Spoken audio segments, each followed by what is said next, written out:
Nuestra invitada es Mariana Maglianesi, quien es justamente, de alguna forma, el organismo de la provincia que entiende sobre vectores, sobre bichos en general en la sociedad. Mariana, ¿cómo va? Buenas tardes, bienvenida. Va? Muy bien, muchas gracias. ¿Es el organismo de bichos? ¿Se puede decir de esa forma? Sí, tal cual.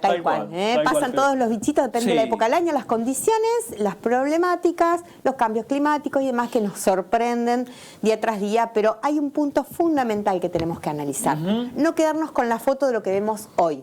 Lo que vemos hoy se estuvo manifestando el producto de un proceso que se dio en los últimos meses. Lo primero que vamos a analizar es que, no sé si ustedes recuerdan que el mes de diciembre, enero y gran parte de febrero hubo una sequía muy grande. Sí. ¿Se acuerdan que estábamos en modo de mirar la problemática de los incendios, la sequía, la bajante del río? Estamos prestando atención al fuego. Totalmente. Eso que, digamos, ¿qué incumbencia tiene? Si no hay agua, no hay mosquitos. Es decir, los mosquitos se crían en torno a el mosquito molesto, a partir de la lluvia, el crecimiento de charcas, zanjas, cunetas, cavas. El mosquito que produce enfermedades, el Aedes aegypti, se cría a partir de recipientes, tachitos, botellas a la sombra, pero que las lluvias o la misma persona que los rellena, pero generalmente las lluvias son los que repletan los recipientes y se dan los nacimientos de las larvas para empezar después el ciclo de vida con la pupa y el adulto volando. Por eso, paréntesis, el descacharrado es hiper necesario. Es fundamental, porque si el descacharrado para el mosquito molesto dentro de las casas y afuera, para las zanja, y afuera, digo, el mosquito molesto, que también por ahí nos genera esta molestia permanente, una zanja que corre agua no genera mosquitos. Las zanjas no son acumuladores de agua, son retardadores de agua. Llueve mucho, profundamente, hay muchos volúmenes de agua que están saliendo de la casa, se quedan un ratito. Después, si tienen buen declive, desaguan. Y entonces tampoco se cría el mosquito molesto, ni el que produce enfermedades. Bueno, esta situación estaba muy aliviada porque no había agua. Al no llover, al haber sequía, al haber bajada del río y demás, ¿qué pasa? Se dan las lluvias intermitentes tardíamente. Recién en marzo, los nacimientos de mosquitos empiezan en marzo, continúan y recién la población abundante de mosquitos se da entre marzo y abril, que es lo que estuvo viéndose más o menos. Pero ahora, ¿por qué nos da esa sensación de que tenemos muchísimos más mosquitos dándonos vuelta? Sí. Porque en realidad los mosquitos que se encuentran a la intemperie por debajo de 8 grados no sobreviven. Se mueren de frío. Por lo tanto, uno abre una puerta de una casa, una puerta de un auto, no sé, la casilla de un gas y van a estar cientos de mosquitos tratando de ingresar para salvarse del frío. Entonces es algo natural que el bicho busque refugio para no morirse. Son mosquitos huyendo. Son mosquitos huyendo de las fuentes de frío, digamos, de la intemperie básicamente. También van a verlo aquellos que hacen deportes, que van por un parque, van a decir, pero camino y ando, y ahí no hay casas, y sin embargo, pero se refugian entre el matorral, las plantas. No podemos dejar sin plantas toda Santa Fe porque molestan. Entonces, ¿cuál es la idea? Esto va a ocurrir todo el tiempo en el que esto, digamos, se da la transición, porque el mosquito no vive eternamente. Entonces, una mosquito hembra puede vivir como máximo 30 días. Si entra dentro de la casa y va a estar, bueno, ponemos una tabletita, ponemos una espiral, controlamos el interior. Afuera se van a morir. En la zona de matorrales y demás, baja más la temperatura, no sobreviven. Entonces, yo diría, de esta semana a la otra ya vamos a encontrar un alivio muy grande y a la siguiente prácticamente no va a ser un tema del que vamos a estar hablando. Por acción del frío. Por acción del frío. Básicamente no sobreviven a la intemperie por debajo de 8 grados. Ni las larvas, ni las pupas, que esas se crían en el agua, ni los adultos. Queda la reserva de huevos esperando que las temperaturas altas y lo que se llama fotoperíodo también, es decir, misma cantidad de horas de luz y de oscuridad, que ahora no se da, ahora los días son más cortos, las noches son más largas, sumado a las altas temperaturas y lluvias intermitentes, va a ser otra vez que entre octubre y noviembre empieza a darse otra vez la generación. No son espontáneos, no se generan de la nada. La reserva son los huevos, pero las larvas, las pupas en el agua ya se está muriendo. ¿El mosquito se traslada mucho del lugar donde nace, donde se constituye como larva? Sí, depende de la especie. Por ejemplo, Aedes aegypti, siempre hablamos... Es muy viajador, muy... No, mucho menos que un mosquito molesto. Ajá. ¿El mosquito molesto cómo se llama? Culex es el género. Ajá. Culex, ¿sí? El mosquito Culex puede llegar a trasladarse fácilmente siempre y cuando tenga la necesidad. Es decir, por ejemplo, hay zanjones que están, no sé, a 1 kilómetro se va a trasladar, se crió en el zanjón, se va a trasladar 1 kilómetro si tiene que buscar personas que picar. ¿Que se acuerdan que pasó el año pasado? Que no sé si se acuerdan que nos parábamos en una esquina y estamos todos matándome a los solos, sí. Claro, que había pasado exactamente lo contrario. Fue una lluvia tremenda el año pasado. Que me acuerdo, yo estaba en una farmacia en pleno zona céntrica y éramos 15 personas matando a los mosquitos porque no nos dimos cuenta de que había tanta cola y que íbamos a estar expuestos a las picaduras, con barbijos y todo. ¿Por qué? Porque lo que había pasado era exactamente lo contrario. Durante 20 días anteriores había estado lloviendo torrencialmente. El agua no alcanza a escurrirse de las zanjas, quedan muy altas con agua, porque si una zanja escurre bien, claro, no queda el agua. Necesitas al menos, en verano, 8 o 9 días para que termine el ciclo de huevo, larva y pupa, ¿sí? Entonces, si el agua se escurrió antes, si no tuvo problema, si se evaporó, pero si vos tenés una zanja que levantó 70, 80 centímetros de agua con varias lluvias, tenés permanentemente fábrica de huevos. Y por eso la población crece. En este momento estamos con esa situación, con que ya nacieron aquellos mosquitos el mes pasado, en los últimos días de abril, y con que los fríos los mandan adentro. Abrís la puerta y se mandan de cabeza porque si no, no sobreviven. Es así. ¿Y qué hacer con el agua de los floreros? Y el agua de los floreros, como el agua del perro, como el agua, toda agua estancada que no se puede, o sea, el que le gusta tener el florero, lo tenga. Cada 3 días cambia el agua, cepilla un poco los bordes, porque el caso de Aedes aegypti, estamos hablando de estos recipientes domiciliarios donde lo que más se cría, agua relativamente limpia a la sombra, se cría más Aedes aegypti. Ahora, insisto, en la época de otoño-invierno no vamos a tener más larvas de nada. Puede haber, sí, dentro de estos floreritos, el agüita del perro, ¿por qué? Porque vos estás dando buenas temperaturas, buenas condiciones, y si hubo huevito y si vos le agregas agüita al florero y está pegado a los bordes y lo remojás y te está haciendo adentro 26, 28 grados, podés seguir tener un ciclo muy chiquito, pero algunos ejemplares podés tener. Por eso se da, no sé si ustedes recuerdan cuando uno habla de estas semanitas de calor que habla de los veranitos de San Juan, sí. Julio, agosto creo sí. que es. Uy, ¿cómo puede ser que hacía tanto frío? No había un mosquito y de repente están todos. No son espontáneos. Los huevos que quedaron remanentes en esos recipientes que tenemos en los patios o en esa zanja que no se fue el agua, le está dando las condiciones, pues están altas temperaturas, llovió, creció el nivel, en tu casa le agregaste el florerito, el agüita al perro. Es como le agrego con la pava, le mando agua y ya lo lleno. No, pará. Volcalo, digamos, limpiar los bordes y ya está. Pero esa es la condición que se da. Hace calor una semanita, 10 días y la reserva de huevos está. Por eso hoy tenemos una ocasión buenísima, que es la posibilidad de hacer el descacharrado. ¿Qué piensan que es más efectivo? ¿En primavera o en otoño-invierno? ¿En primavera-verano o otoño-invierno? En otoño-invierno. En otoño-invierno. ¿Por qué? Por la reserva de huevos que queda ahí. Exacto. Y bueno, y te cuento otra cosa, porque vos no competís con la hembra que te está dando vuelta para ponerte más huevos. Si vos sacás cacharrito y te quedó uno, y la hembra lo va a encontrar y va a continuar. No hay hembras. Ahora sí, esta semanita decíamos, dentro de 15 días, no hay más hembras, no hay más machos, no hay más población de mosquitos adultos que estén compitiendo para encontrar recipiente y dejar sus huevos. ¿El mosquito que pica es el mosquito hembra? ¿El que se chupa la sangre? Hembra. Sí, esto es en realidad... Inicialmente ¿No hay mosquito macho que pique y no, desarpado que esté nomás? No puede, aunque quiera no puede digerir la sangre. Ajá. Más te digo, la hembra también es fitófaga, o sea, inicialmente chupan lo que sería la savia de las plantas, pero cuando la hembra es fecundada, entonces para que se puedan desarrollar los huevos necesita chupar sangre. Y así es como se transforma ella en hematófaga, chupa sangre, y los machos siguen con su alimentación. Pero hoy por hoy abrí la puerta y entran todos, hembra y macho, porque en realidad todos quieren sobrevivir. Entonces los que te pican, los que no te pican. Los que de mosquito culex, que es el mosquito molesto, que zumba, es cierto que la hembra zumba.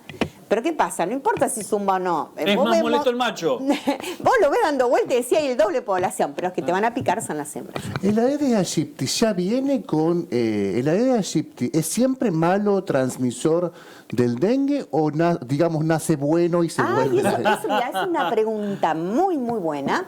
Tiene el pijama puesto siempre. No, te explico por qué es buena.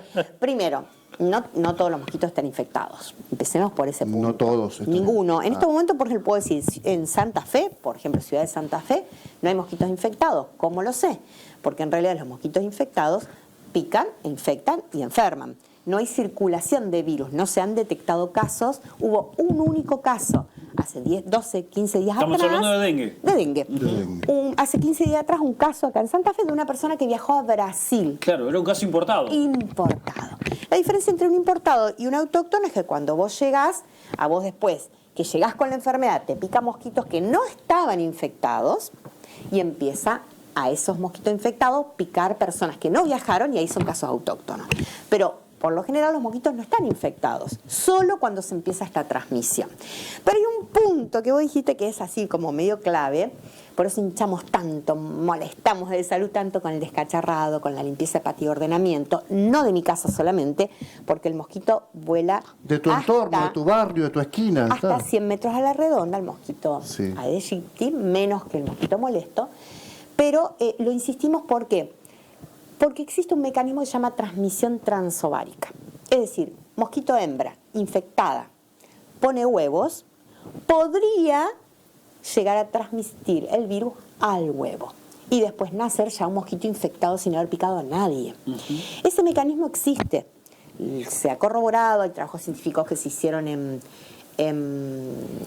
Cuba, en Estados Unidos, en el sur de Estados Unidos.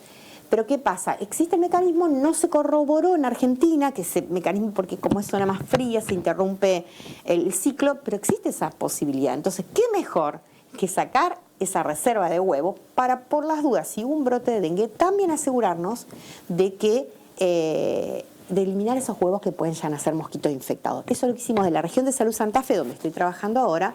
Se insistió muchísimo en descacharrado, que trabajamos alrededor de 16 barrios después del brote 2019-2020, para asegurarnos de que después de la nada no surja en algún barrio, ya que había estado infectado, un brote ¿de dónde? De los huevos que pueden nacer mosquitos infectados, ¿sí? ¿Puedo cambiar de bicho un segundo? Sí. Un segundito. Después tengo 15 bichos más que te quiero preguntar. Dale. Pero bueno, como las figuritas. Ahí esta la tengo. Sí. El alacrán, bicho maldito, porque te puede generar ladino, te puede generar complicaciones. Sí, es un camorrero. Es un camorrero, sí. Te maltrata. Vos capaz que accidentalmente lo topaste y te devuelve el chicotazo y ya te dejó. Ya está. Sí. Ya está. ¿Es verdad que el más chiquito es el más dañino? No, eso es un error, un mito. Es un mito. Es un mito. Pero eso tiene que ver con el sentido también común. Ustedes vieron que en la última parte de la colita, que se llama telson, es donde acumula, es una glándula que acumula el veneno. Entonces, si ese telson es chiquito, tiene poquito. Si ese telson es grande, tiene más. Por lo tanto, cuanto más grande el alacrán, más veneno va a cargar en su colita y más complicada puede ser la picadura, ¿sí? Entonces ahí eso es un mito, eso sí es un mito. Tengamos en cuenta también que cuando hablamos de alacranes, los que corren riesgo, puede correr riesgo la vida, está asociado a los chiquitos, a las criaturas. ¿Por qué? Porque tienen un cuerpo muy chico para una cantidad de ponzoña determinada. Cuando el cuerpo es más grande, esa cantidad de ponzoñas como que se diluyen en la masa del cuerpo, entonces no se han registrado casos ni graves ni moderados en adultos, no requieren, generalmente no hay tratamiento. No, si lo hacen, los van a tener en observaciones, pero en las criaturitas puede llegar a ser grave, puede ser mortal, por lo tanto Los animales también. ¿Quién? Los animales. Si los pican los Sí. animales.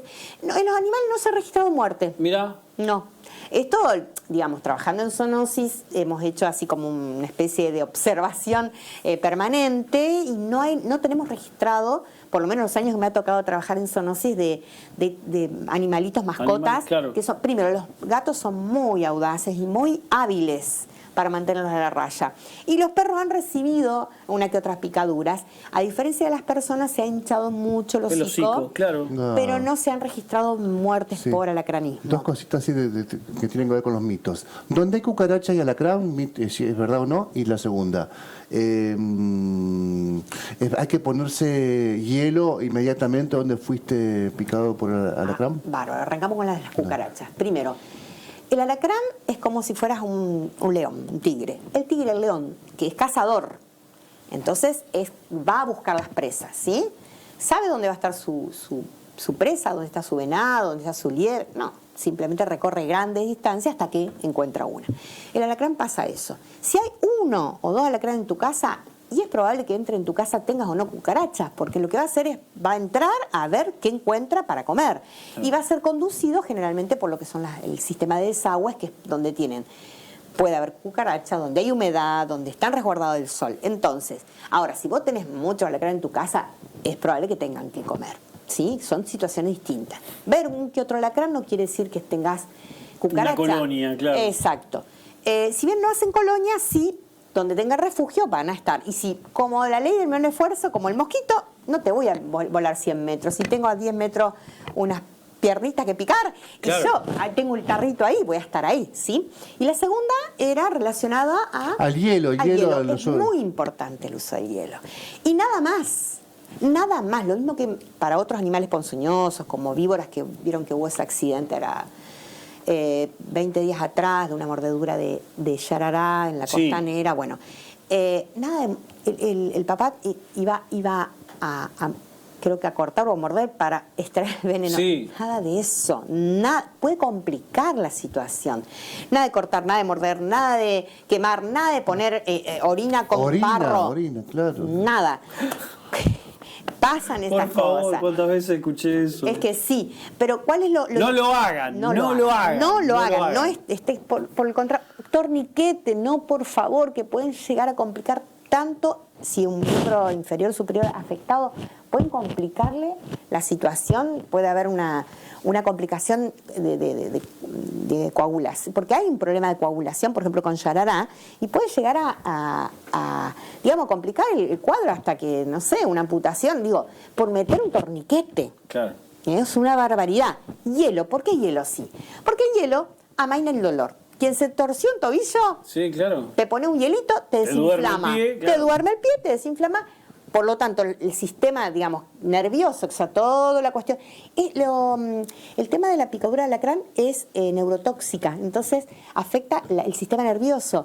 Por eso también puede producir Una alergia. No, alergia no, es envenenamiento. ¿Qué diferencia? Perdón, me confundí con la abeja o la avispa. Esa es la diferencia, Sí, pero sí, está sí. bueno que la traigas para que se puedan comparar. Abeja Se o avispa, entorpece tus movimientos también, digamos, en la cuestión no tanto. neurológica. Lo que va a ser, no, porque no es a nivel periférico, no es a Bien. nivel, sino que a nivel, por ejemplo, de conducción eléctrica del corazón, Claro. de la respiración. Entonces vas a tener taquicardia, bradicardia, vas a tener, un aumento de la presión, una bajada de la presión. Todos esos despioles produce Qué horrible. puede producir El esa alacrán. picadura del alacrán. Entonces, ¿qué hacemos con el hielito? Lo mismo que una mordedura de víbora, que en realidad lo que produce es como que va rompiendo los glóbulos rojos y va produciendo sangrados y complica mucho la salud. El hielito lo que hace es aletargar también el ritmo de escurrimiento del veneno.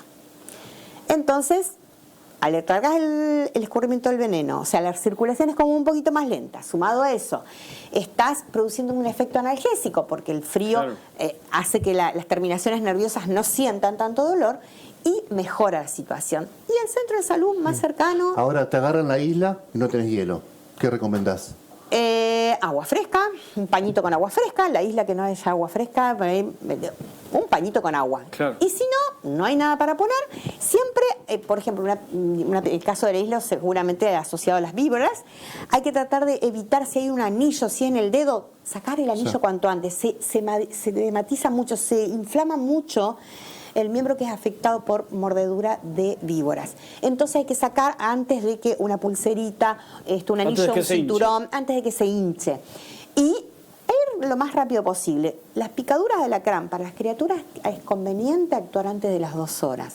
Si a los 10 minutos mejor. No se pongan a perder el tiempo en agarrar alacranes. ¿Ustedes tienen certeza que fue un alacrán? Digan, es un alacrán. En nuestra zona, es decir, la región de Salud Santa Fe, tenemos el 99% de los alacranes son los que son más venenosos y más peligrosos. Entonces no nos detengamos. Después los médicos hacen su parte haciendo algunos estudios, algún análisis muy simple que te va a determinar si vos tenés o no la afectación por una picadura de alacrán. Y lo mismo con las mordeduras de víboras. Ese tiempo es valioso. Hay que usarlo en el traslado. ¿Sí? El tema de la víbora, no hay hielo, no importa, no hay hielo para el alacrán, se traslada a la persona, las víboras dan hasta 6 horas de ventajas de tiempo para llegar a un centro de salud. Hay también que tener en cuenta, tanto en alacranes como en víboras, que vos te podés tener picadura o mordedura seca, es decir, que amenaza, pega tanto el alacrán como la víbora, porque después le lleva 20 días regenerar el veneno. Entonces, si siente una amenaza menor, va a tirar ahí y no va a alargar veneno o muy poco. O comió y tiene menos veneno. Pero si siente morir, ahí va a alargar toda la ponzoña. Así que hay que actuar con esa premura, pero tranquilidad. Hay personas que se complican muchísimo por la desesperación, los gritos de los padres, la criatura llora. El cuadro se torna muy dramático porque como afecta y el sistema nervioso también afecta la cuestión emocional, y es cuando uno no está bien emocionalmente, todo el cuadro puede devenir en una complicación innecesaria. El que tiene una erotina, una loratadina en su casa la puede tomar también si quiere, ¿o no? Y depende para qué. ¿Le sirve o no le sirve? No, porque mira, para el tema de lo que es picadura de alacrán, por ejemplo, no hay que aplicar ningún corticoide ni nada. Posible hielo pero ¿sabés por qué? Vos con un corticoide en una picadura de alacrán vos podés complicarle la salud hasta llevar a un cuadro grave. ¿Por qué? Porque se da toda una cascada adrenérgica, exacto, colinérgica. Entonces vos le estás poniendo una sustancia que a lo mejor desencadena que el cuadro se agrave. Eso, y lo mismo, por ejemplo, una vez cuando estaba trabajando en zoonosis, llegó una persona diciendo: yo necesito que me des un antiveneno para víboras porque trabajo en zona de isla y porque acá está lleno de... La mordedura de víboras, como los cuadros de alacranismo en criaturas, tiene que ser atendida en hospital, ni siquiera en centro de salud. El centro de salud es el que le recibe y con la gravedad tiene que derivar. Entonces tiene con qué derivar la premura, y además cuando llega al lugar muchas veces necesita, por ejemplo, el antiveneno. A veces el antiveneno, en el caso de las víboras, puede producir un shock anafiláctico. Tiene que tener todo para sacar a un paciente de una situación de shock anafiláctico. O, por ejemplo, en el caso de la picadura de alacrán, necesita un sostén cardiológico porque le está dando un paro cardíaco, porque puede afectar el ritmo cardíaco. La picadura porque es neurotóxico. Claro. El corazón, el latido está dado por todo el sistema nervioso del corazón. Entonces, eso no se hace ni en tu casa, ni con las películas que se pone tipo Rambo. No. Tengamos en cuenta que lo más sensato es no perder tiempo, no perderle tranquilidad, el uso del hielito, el traslado inmediato. Al centro de salud. Al centro de salud más cercano. Sí, qué lindo. Me pasaría toda la tarde hablando. Tengo la viudita, por ejemplo, lo que se llama el torito, que son los bichitos más... Qué bicho molesto ese, por favor. Son todos, tienen un rol. Incluso los mosquitos. No, nadie dice. Tengan en cuenta.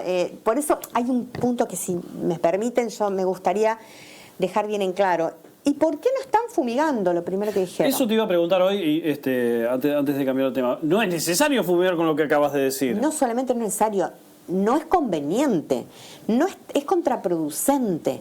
¿Por qué? Porque además de lo que comentamos, lo que hablamos, cuando uno fumiga, las fumigaciones no son selectivas, no matan, mata mosquito y no le hace nada a las abejas, no le hace nada a los No, mata todo aguaciles, bicho. te mata a todos los bichos. Claro. El aguacil es controlador natural. El aguacil cuando está en estado de larva, te come larvas de mosquitos, son muy voraces. O sea, en el agua, en el fondo, se come las larvas del mosquito. La larva. La larva, Del- exacto. de larva a larva, digamos. Claro, la larva del, porque tiene otra estructura. Del aguacil. Del aguacil. La larva del aguacil parece como si fuera una especie de hormiga larga y está asentada en el fondo de la zanja. Y cuando ve bajar la larva del larvita, mosquito se la pero morfa. se puede comer fácil 30 larvas en un día. Pero ¿qué diferencia hay? ¿Cuánto se demora en desarrollarse un mosquito, una larva hasta No, llegar a no tengo adulto? idea. En una semanita, lo que decíamos, el agua, en una semanita parada, 8 o 9 días, tenés nuevas generaciones de mosquitos. Las libélulas, los aguaciles, demoran 2 años en llegar a adultos. Entonces vos con una fumigación, en un periquete mataste, ¿cuánto? El 20% de los mosquitos que están dando vuelta. Los otros escapan. Mataste también aguaciles, mataste abejas, mataste, por ejemplo, mariposas y son polinizadores. Al mismo tiempo, el mosquito que sobrevivió, vos le generaste una resistencia porque no murió y la segunda fumigación ya no lo mata de ninguna manera. Y además estás contaminando el ambiente porque no es en vano. Si matan bichos son tóxicos.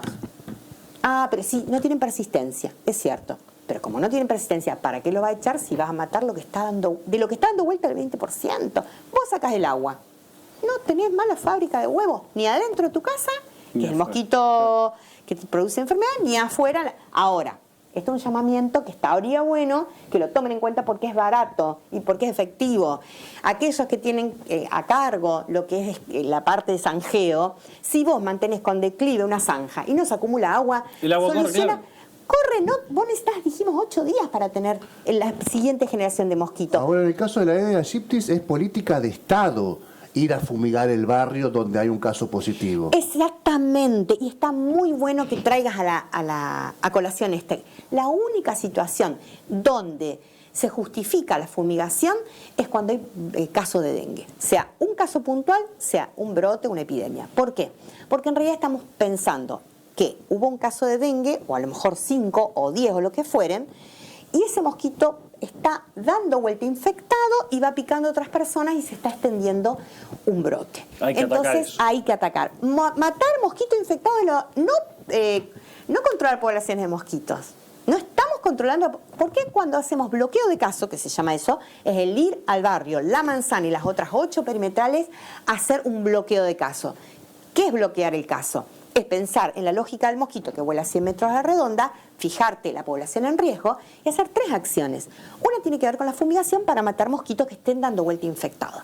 La segunda es hacer búsqueda de febriles, porque vos querés llegar antes que la persona vaya al centro de salud y se sienta mal, pensando en que puede estar afectada ya por dengue. Entonces ya se le hace la encuesta, se le extrae sangre y ya se ve con antelación para cortar la transmisión antes que esa persona se torne infectante. Pero la tercera acción es descacharrado.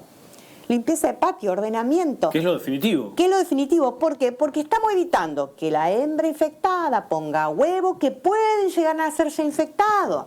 Porque estamos evitando que los mosquitos se sigan criando a partir de tarrito, tachito, botella, que no sirvan, que lo podemos sacar, dando vuelta lo que sirve y cepillando los bordes y herméticamente lo que tenga agua, yo controle la población de mosquitos hacia adelante. Ahora, Mariana, alguna vez escuché una teoría de que, por ejemplo, no hay más una población con una cantidad enorme de sapos, que también son controladores de mosquitos por efectos de la sojización y todos los productos que se usan en el cultivo de soja. ¿Eso corrió la población de sapos? ¿Es correcta esta teoría? Sí, en realidad los sapos anfibios.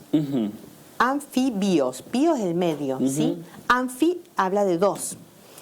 Se crían en 2 medios. O sea, ustedes seguramente, nosotros cuando chicos teníamos los renacuajos Sí, en la claro, zanja y claro, demás. obvio, sí, Teníamos sí. esa percepción de que Sí. existía. ¿Qué era el renacuajo? Es el sapo. Pues sapo y rana son distintas cosas, ¿no? Sí, Son sí, distintas sí, especies. sí. Pero llámese sapo, llámese rana, ellos colocan sus huevos en el agua. Igual que mosquito, igual que los aguaciles. Ponen sus huevos en el agua, nacen los renacuajitos. El renacuajo después va de a poco, va reabsorbiendo su cola, va van saliéndole las patitas y salta del medio del agua al medio terrestre. Entonces conviven dos medios. Casualmente, cuando estamos hablando de la sojización y el uso de cualquier otro tipo de productos, también los fertilizantes, muchas cosas que se usan en el campo, que están asociados también a insecticidas, fungicidas, herbicidas, bueno, todos los que SIDA es de matar, me refiero a todas las terminaciones son herbicida, bueno, que mata hierbas, herbicida, fungicida, que mata hongos. Todos esos productos empiezan por la tierra, escurren y llegan a la matriz agua. Entonces estamos contaminando la tierra y estamos contaminando el agua. Entonces se crea el sapo entre el agua y la tierra. La afectación es muy grande. Además, tiene una piel semipermeable. Claro. Entonces, le absorben permanentemente todos los contaminantes. En algún momento vamos a tener un sapo mutante. Sí, hay sapos Yo creo que lamentablemente sería otra cosa. No, hay especies que son el sapo, fuerzas, el sapo porque también hay otro mito. Porque mi hijo le encanta agarrar los sapos, cosa que hicimos todos cuando éramos Pero pequeños. claramente, obvio. Sí. El sapo que orina, ¿te puede dejar ciego? Una vez me hizo esa pregunta. Y yo le dije, Existe el mito. hay que tener cuidado, le dije, Está porque bien. desconocía, Dante no está enfrente del televisor ahora. desconocía la respuesta. Le grabás esto y se lo llevas. No, el tema es este. Generalmente ellos tienen unas glándulas con las que emiten una sustancia que puede ser un poco agresiva, pero siempre y cuando uno, por ejemplo, le pasa generalmente a los perros, muerde. Y en realidad lo tragan, o sea, cuando tiene esa sustancia que es medio agresiva, medio, le empieza a producir mucha espuma y le da ganas de vomitar, ¿sí? A los bichos. Pero que digamos, no se da, eso es más mito que otra cosa, ¿sí? Generalmente sí tienen unas glándulas, insisto, que emiten unas sustancias como para cuando son mordidos, claro, entonces defenderse. Lo larga. Claro, Defenderse. se defiende, ¿sí? Pero después, o sea, tu hijo no creo que se haya puesto un sapo en la boca. Bueno, no, si llegamos a ese punto, no. Los chicos, ¿vieron? Los chicos, Así se llaman estuvo, para- así. Dante. Ay, mi amor, mi vida. Bueno, así que bueno, no hay mayores riesgos. Él es amigo de los animales porque creo que una vez le dio un besito a un sapo. Ay, mi vida. Y el sapo seguramente no Y se hizo encari- nada. sí, sí, no, Claro. no, Mariana, mi abuela en mi infancia en algún momento me puso la panza del sapo en la muela para calmarme el dolor de muela. Ay, bueno, son creencias que uno tiene que saber respetarlas. ¿Y te curó? No lo mordí, pero... ¿Y te curó? Estuviste cerca. Mirá, la creencia parece que hizo que... Capaz que lo orinó y lo anestesió a Ferreira y ahí se entiende lo desatito. Yo creo que las creencias son interesantes, hay cuestiones que Se siempre y cruzan con cuando- los científicos en algún momento. Pero es maravilloso, hay En cosas algún momento se que cruzan tienen con los cosas científicos. realmente común. Nosotros estamos haciendo unos trabajitos ahora de unos repelentes caseros muy interesantes, que hay cosas, ingredientes que coinciden con las creencias de la abuela y nosotros lo estamos trabajando con la región de salud y lo estamos trabajando con la universidad y con profesionales, doctores en ciencias ambientales y Eso demás es que una han etapa de hecho... prueba. ¿No eso es hacer, una etapa de no prueba. hacer Leaf un repelente en este momento? Lo está haciendo, pero sí, con sí, dietiltolomida, que sería ese repelente que recomienda la OMS con un 25% de dietiltolomida para estas situaciones en las que uno sabe que tenés que estar muy protegido para evitar esas picaduras. Pero digo, volviendo al tema de los repelentes, hay cuestiones que, conocimientos ancestrales que son excelentes, son muy buenos. Hay buenos trabajos de recopilación. Pero en el medio también hay quien perdió la chaveta, quien se olvidó de... Por ejemplo, les voy a contar algo que me pasa bastante común, más de lo que yo pensaba y lo lamento. Gente vaquiana que te jura y perjura que eso es una yarará, porque yo de chico que vengo, mi abuelo... yo la veo y no es yarará, es falsa yarará. No es que los abuelos eran unos errores. El abuelo tal vez tenía la razón del mundo, pero en algún momento alguien puso mal el ojo y le erró y no se fijó con total certeza y se pierde el saber. El anillo estrellado es tremendo, no usar... El anillo estrellado es algo que usaban las abuelas, pero sabían proporciones para que no sea dañino y para que los gases se eliminen. De todos modos, mal usado, algo que es beneficioso puede ser mortal. Si ustedes toman un antibiótico, ay, qué lindo, me dijeron que me tomara 10 comprimidos por hora. Y sí, seguramente lo que puede ser bueno termina siendo totalmente malo. Entonces, lo bueno atrás de esto, está bueno recabar algunas recetas de las abuelas, está muy bueno investigarlas y está muy bueno rescatarlas entre los saberes populares y creo que potenciarlas para ayudarnos. Y si se fundamentan, mucho mejor. Y te digo más, porque si vos mirás qué estás tomando hoy, pregúntate qué es una aspirina, Claro. tiene acetil salicílico, y el acetil salicílico salió originalmente de la corteza del sauce, Claro. que en realidad es el principio activo, que después, ahora que hacen, le sacan las cortezas, no, lo hicieron sintético. Pero entonces estamos por ahí pensando las cosas al revés. Si está en la farmacia es bueno, si no está en la farmacia es malo. Pará, que los boticarios que hacían los remedios otrora todo de la naturaleza. sacaban todo de la naturaleza y de los saberes que venían a su vez de las poblaciones originarias. Qué barbaridad. No, increíble. La última de mi parte, te lo juro. Yo quiero decir que a mí me has exprimido hoy. A mí yo tuve un gesto de traición muy grande dentro del hogar. Yo defendía a capa y espada la hojita de palam palam. Ay, Pero viste que cuando crece así desbordada. Pará que me perdí. ¿Cuál es la hojita de palam palam? El palam. palam palam, No, que me tiene una perdí, hoja me perdí. medio verde, medio grisácea, con unas campanitas alargaditas amarillitas. Sí. Y desarrolla un tronco. Un tronco importante. Importante. No crece donde vos querés, donde él quiere, y sobre todo, te cuento, seguramente... No, pero te redondeo Sí, después contarte lo que decime. quieras. Yo dije, ojo, porque el palam palam, porque parte de mi familia viene del Chaco y hay toda una creencia que el palam palam es para todo. Te pica, no sé, te Ponete cae la palam bomba palam. atómica, tenés que ponerte palam palam. Te pica un grillo, te pica una general, tenés palam ¿Te palam. duele la cabeza? Te duele la pones cabeza, palam palam. te duele la cabeza, palam palam. Hasta el cáncer curaba en el Chaco. Por favor, esto entre comillas, el palam Sí, palam. sí. Y yo decía, vamos a bancarla porque yo sabía que no nacen en cualquier lugar, nacen cuando ella quiere. Entonces yo decía, nosotros tenemos una bendición.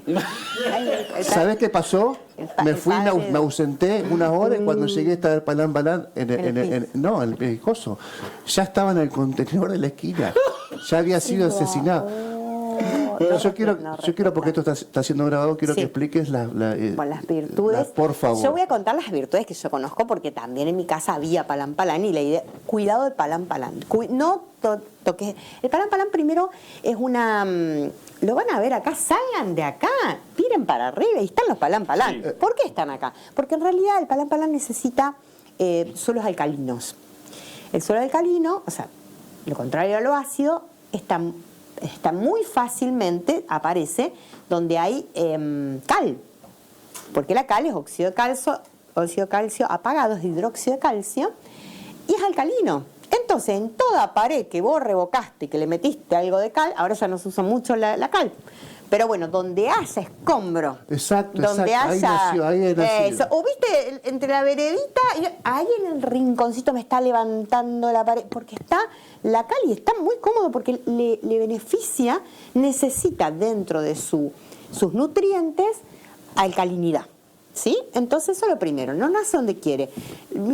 Algunas veces me acuerdo mi mamá iba con la palita, se traía un palo, lo plantaba la tierra. Lo cuidaba y todo, y no nada. arrancaba. No arrancaba. Claro. Cuando una vez salió solo, lo cuidamos años, estuvo el palam palam. Hay algunas creencias, en particular lo he usado, particularmente para lo que sería heridas que pueden infectarse, algún grano, lo que hacía la hoja de palam palam, se machacaba. Hay quienes le ponían aceite, nosotros no le poníamos aceite, o sea, bien limpia primero, después machacada y después hacías un emplasto. Ponías la hoja de palam palam y te ponías o una bendita o te ponías un adhesivo para sostener la hoja.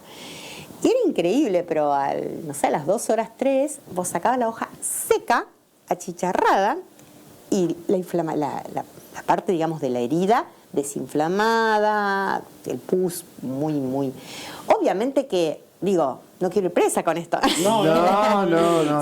Son usos, pero aparte hay mucho del incupo, ha hecho y también en su momento el diario Litoral había hecho todo una crónica, un informe. había hecho había alargado eran como 140 fascículos muy chiquitos, coleccionables, con el uso de hierbas de la zona para remedio, alimentación y demás. Bueno, donde el palán palán también aparece. Digo, no es una ocurrencia mía. Yo creo que son estas las cosas que se dan. Que desde las abuelas, desde la gente de antes que sabía de las virtudes, a partir de ahí se estudia y a partir de que se estudia y se encuentra que hay principios que son buenos para determinadas problemáticas, entonces se compilan y se llevan como saberes populares que realmente son beneficiosos, ¿sí? Claramente. Qué bueno. Así que sí, coincido con vos, tremendo lo que te No, pasó. Reivindicamos el palán palán. Tremendo. Y había nacido en un espacio que era así de tierrita y abajo era escombro y había quedado cemento, cal, tal cual. Ahí, ¿no? Exacto, tal cual. Mariana, muchísimas gracias por tu tiempo, por toda esta didáctica, por todo este saber y nos encontramos en la próxima columna. Por supuesto, cuando gusten a disposición. Mariana Maglianesi con nosotros empezó hablando sobre el mosquito, terminó hablando sobre el palán palán del patio de Héctor. 40 minutos charlando, no puedo creer. Creo que 30 y algo seguro, 30 y algo seguro. Qué bueno, pasó volando. Pasó volando.